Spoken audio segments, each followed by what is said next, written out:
The SEC championship game gets pushed back because of COVID delays in the regular season. As we've learned in 2020, the key to this year is we all have to be adaptable and have the ability to pivot. One of the challenges, though, with that idea of changing the date of the SEC championship game is right now the college football playoff and other bowl games have not shown an inclination to pivot or to change. And so as long as January 1 is the semifinals for the CFP, it kind of boxes in the conference championship games to be the 19th. You could do the 26th, but with the holidays, I don't think that's really feasible. So at this point, I don't see a strong desire or really a path where we could move the conference championship game. It was, a huge team win for us, I think, and I think, really kind of brought the team a little bit closer together when you have the opportunity to go out there and play a complete game that way. When you fall behind 14-0 to start the game, and then, but if you look at that point, at the 14-0 point, the offense went right down and scored, and the defense all of a sudden then it's like, okay, we're all right. Our offense is going to score points today. We're in good shape. And then the defense immediately follows that with a 3-and-out. And then the offense, like, okay, our defense, that was kind of we kind of started slow, but we woke up. And then, we immediately go get it and make it 14-0. And, the defense kind of started slamming the door, and we started lighting them up offensively the rest of the day. And, I thought it brought a lot of confidence to our guys that as a team, offense, defense, and kicking game, that we can play with anybody. When you're the first to do anything in the SEC, that's pretty cool. So how do you put into words what he's doing right now? Well, I think he's managing the offense really high. I'm not a conservative guy like a Steve Spurrier that's just going to turn and hand the ball off all the time and just run the ball all the time. We're gonna attack down the field, throwing the ball. I'm no like Danny Warfel who just gets to show up and just really hands the ball off and really doesn't have to throw it all that much. I see him shaking his head right now.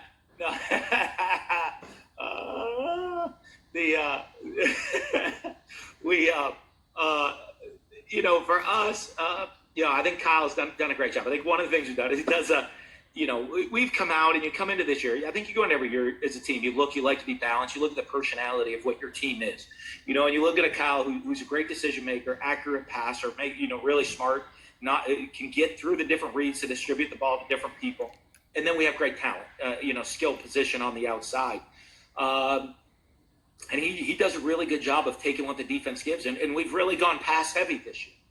I think there's years you'll run a little bit more. Other years you pass a little bit more. But you're always going to try to play the strength of your guys. And, if you look at the strength of our team right now, it is throwing the football. And so we're going to play to that strength. And Kyle does a great job of managing that and getting the ball to all the different receivers, running backs. And I think it just shows the depth of the offense. You look on the outside with Justin Shorter and Trey Grimes getting touchdown catches. And I think people sometimes look, those guys play the same position. So if we didn't rotate them, you'd be like, one of them would have had 2 touchdown catches in that game. And, I think that's one of the things we do is we roll guys through. We play a bunch of players. That keeps everybody fresh and hopefully healthy during the course of a long season. It improves development of younger players.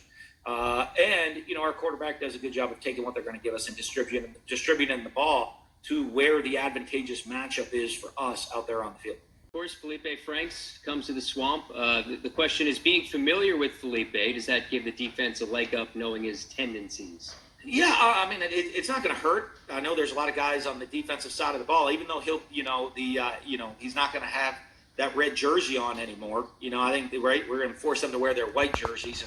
But they're going to come out there, and I think there's a lot of guys on the defensive ball that have been waiting for a couple of years to go hit them.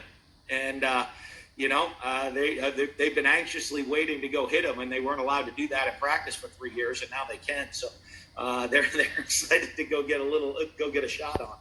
Ahead of themselves, considering they're in good position to win the East and not read into the hype a little bit too much and still focus on the game-to-game. Well, I think we talked about it. Never once was anybody's goal this season to beat Georgia. That wasn't like, we wrote that up, our goal to go win that game. Our goal was to compete for a championship. And, now winning that game obviously helps with that, and I think everybody's aware of that. but it's certainly that was not like, hey, okay, we've accomplished our goals. Let's just move on. And if you want to be a great football team, and I talk to our guys about this all week, a great football team is going to get better as every single week as the season progresses, right? You don't peak, early November. That great football teams don't peak early November. And so, immediately after the game, getting into it, we enjoyed it after the game. But on Monday morning, first thing in the morning, every part of our discussion went to be, if we want to be a great football team, we have to improve the intensity of practice. Okay, we have got to improve how we perform, how we prepare, how we perform.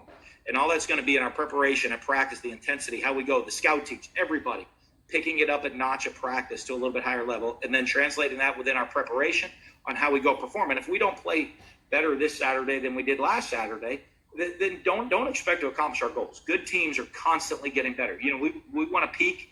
We want to peak like, that well, this year it's usually it's kind of that first, second week of December. It's a little later this year. And, you want to kind of peak then and then hit a second peak in mid-January. That's when you want to peak and for the team. And so that's kind of been the discussion. And we've got a lot of improving to do. Whatever it is, of the effect that they can have on the game. And, hopefully we have a great turnout tomorrow night and a lot of excitement and energy in the stadium. For the fans about tomorrow? We'll release all that stuff tomorrow of who's going to be available for the game. They play not a lot of man coverage. They're a little bit more of a zone coverage team. They play this bend but don't break style. So what they're going to force you to do is execute down the field. And you'll see if you're not patient with that, if you're not patient, patience to run, patience to throw, patience to give what they're going to take what they're going to give you.